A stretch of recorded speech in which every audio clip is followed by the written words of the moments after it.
માનસી પટેલ, મારો ભાઈ જય 1 અઠવાડિયા પહેલાં રણુજા ધાર્મિક પ્રવાસે ગયો હતો. ત્યાંથી પરત ફરતા એને ખરાબ એક્સિડન્ટ થયો. ત્યાંથી અમે એને અમદાવાદ સારામાં સારી હોસ્પિટલમાં લઈ ગયા. ત્યાં ડૉક્ટરે એને બ્રેન્ડેડ જાહેર કરેલો. પણ અમારી બે બહેનો વચ્ચે એક ભાઈ હોવાથી અમે એવું સ્વીકારી શકતા નહોતા કે અમારા ભાઈને આવું થયું છે. એથી અમે એને 3 દિવસ હોસ્પિટલમાં રાખ્યો.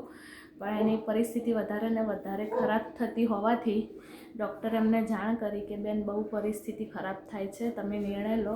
એટલે અમે બે બહેનોએ ભેગા થઈને નિર્ણય લીધો કે અમારે અમારા ભાઈનું અંગદાન કરવું છે કે જેથી અમારો ભાઈ બીજા કોઈનામાં તો જીવતો રહે.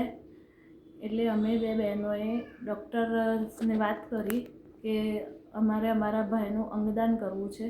જેથી અમને ડૉક્ટર્સે સિવિલમાં મોકલ્યા અને સિવિલમાંથી અમને બહુ સારી એવી પ્રેરણા મળી કે અંગદાન કરવાથી તમે કેટલાય ગરીબ લોકોના જીવ બચાવી શકો છો.